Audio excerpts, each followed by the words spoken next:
on crack. Riding life's roller coaster, never look back. Echoes of laughter like thunder, no slack. Shotguns at night and sick level stack. Hello everybody, it's me, your boy Jergunza. Just got out of seeing Lilo and Stitch, the 2025 remake. I'm gonna just keep it $1.50 with you. I'm gonna try not to say any spoilers, but honestly, that's like difficult considering that this movie came out, like 25 years ago? I can't remember. This is a weird one. Like when you have a movie like how the Lion King remake was, which was essentially just a shot-for-shot remake of the original, but without the magic. This is weird because it's like it's a remake that has scenes in it. It's just like shot by shot, and it's missing the magic, but it's not completely,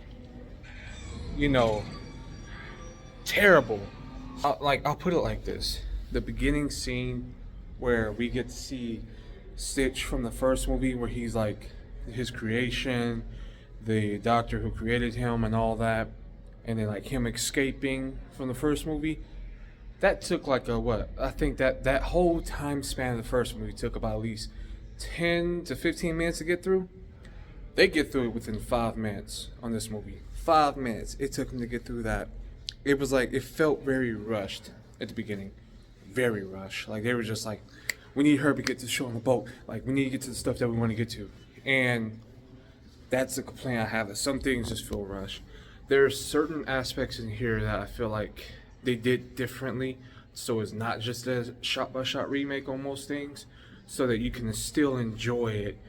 One thing I would say is that the original one, where Lilo and Stitch, they were like both troublemakers, right? But it was more so like it's because Stitch would like go do these things, and Lilo would stop and whatnot. And this one, I kind of like how they built the relationship on like they actually planned some of like the stuff to like make trouble, like little ruckus here and there together, kind of showing that Lilo takes part of that as well. Major spoiler if you don't know. But if you've seen the trailers, you can probably get the idea. And also, they talked about interviews. The shark alien. Got to.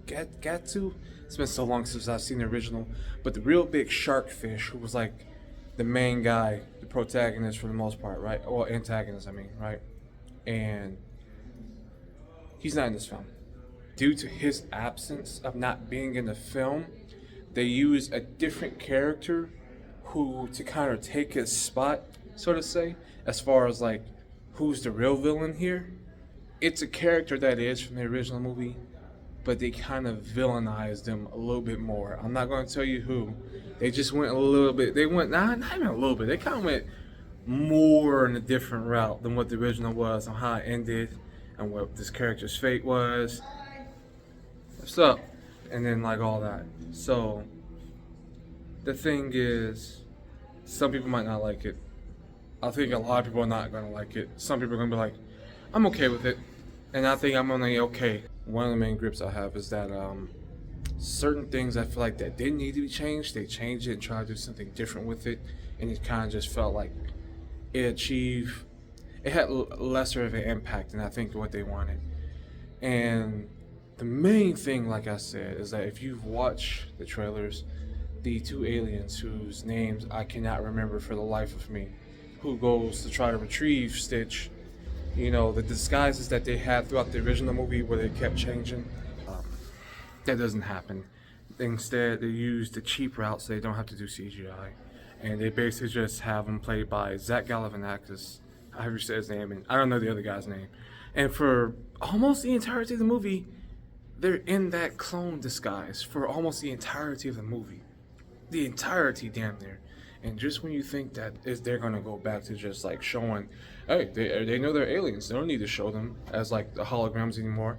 They could just be aliens now. Nope. They go back to the holograms. Like, I don't know. It was just like they wanted to save as much budget as possible on those two characters. So, yeah, I guess so. I didn't hate their performance.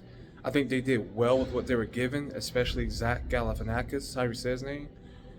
That's another problem as well. The Doctor doesn't have that accent from the original movie. The Doctor who created Stitch, he doesn't have that menacing Russian accent. It's just Zach Galifianakis with the regular voice. The story of like Stitch and Lilo having, just growing that relationship, and Lilo teaching Stitch the importance of family. Lilo's sister, of her having to learn that she has to accept growth as well, and also better herself. It keeps the spirit alive, but at the end of the day, it's kind of just the same thing we've already seen again. If you have kids and you want to go take them to go see it, and I'm gonna tell you this, they're gonna enjoy it. They will enjoy it immensely. 1 out of 10, I'm gonna have to give it like a 6.7 out of 10. Like, I could probably see myself watching this again, but then I will also think to myself, I'd rather just watch the original, Yeah. That's all I gotta say. It's been your boy Jerikanza. Peace.